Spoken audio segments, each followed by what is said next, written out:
Oh, my darling, you're finally awake.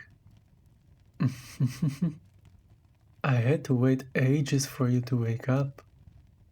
I always thought that the gift waits for the recipient to wake up. But oh, how the tables have turned, my dear. It's okay though. I know that you are a gift worth waiting for. Merry Christmas, little one. How did you sleep? I know that sleeping under a Christmas tree is a tad bit weird, but I did try my best to make it as comfortable as possible. That's why you are on this human-sized dog bed. It's also why I tied you up with the softest red ribbons that I could find.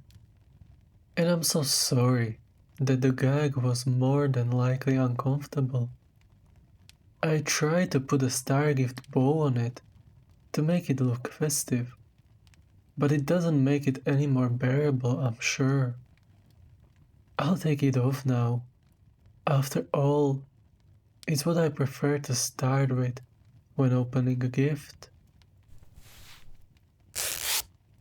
I couldn't let my gift get damaged before I could unwrap it, and I was almost certain you'd damage your lovely speaking voice by screaming if you woke up early. Now, don't get me wrong.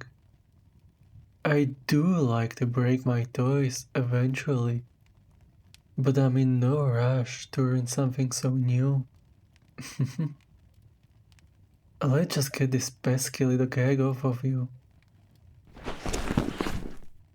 There we go, darling. I'm sure that's much more comfortable, isn't it? Well, screaming isn't really an answer, my dear. Besides, it's pointless. I know this house has a modern feel to it, but we are actually in a countryside. Once I allow you to go outside, I think you'll love it. You can see the starry night sky, clear as day. We can also sit on the back porch and watch the fireflies light up the night sky. Doesn't that sound romantic? Right. Apologies, my dear. This is all a lot to take in. And while I do love to see those beautiful sparkling eyes, I hate to see them wide with fear. Not to mention, you're shaking like a leaf. Is there anything that I can do to ease your worry? Oh, honey, you know that I won't just let you go. That would undo all of the work I did last night. What happened last night? Yes, I guess you may not remember everything after I spiked your eggnog. Cute story, actually. Our company does a big party every year. I normally don't attend those kinds of functions. It's mostly for people, lower in the company. No offense.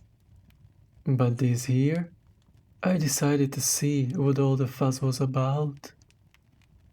Truth be told, I found the event to be a bit lackluster. I was about to leave when suddenly you walked in. You caught my eye immediately, darling.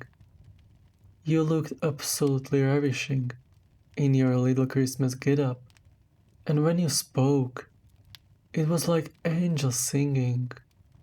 You have a voice that I could listen to for hours. I was truly captivated by you. I knew there and then that I had to have you. Being that it was a Christmas party, it was easy enough to spark up a conversation. It has always been a fantasy of mine to have a little meet cute.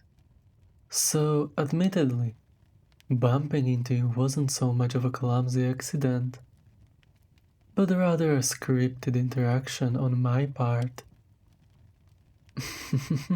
You know, when I bumped into you, I also used that same distraction to put something in your drink. It was kind of a 2-for-1 special. While I did enjoy conversing with you, it didn't last long. Soon enough, you complained about growing weary. I offered to walk you out to your car, and you accepted. I suppose, knowing that we worked at the same place made you more willing to accept my assistance. You were knocked out by the time the elevator got us to the first floor. From there, it was easy as pie to princess carry you out to my car. Once we were home, I carried you inside, wrapped you up, put you under the tree, and headed off to bed. And now, we are here. No, of course I don't carry around a bunch of pills to drug women. I'm appalled that you'd think so low of me. I only kept one pill around, in case the right woman came along. I'm not a monster. And as far as what I'm going to do to you, I'm going to love you. I brought you here so that we could get to know one another. Right now, I know that if I gave you unlimited freedom, then you just run off. So for now, I do need to keep you locked up in the house, but you can have free reign of it. Oh, that reminds me, I actually got you something. My first gift from me to you. Here, open it. Oh, right. You can't. You're still a bit tied up at the moment. Forgive me. I just got so excited that I forgot. Here, I'll open it for you. Voila! A shiny new collar. I had it handcrafted.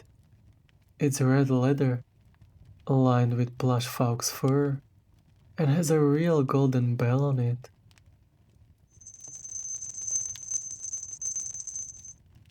A perfect fit. What do you think? Do you like it? Oh, you love it so much that you are at a loss for words. Adorable. I'm glad you like it, my dear. I do so love to spoil my girl with gifts. So this is one of many to come. I promise, from the bottom of my heart, I will do my best to make you happy here. All I want to do is spoil you with my love, time, and affection. And now that the collar is on, I can untie you. Oh, that's right. I almost forgot to mention.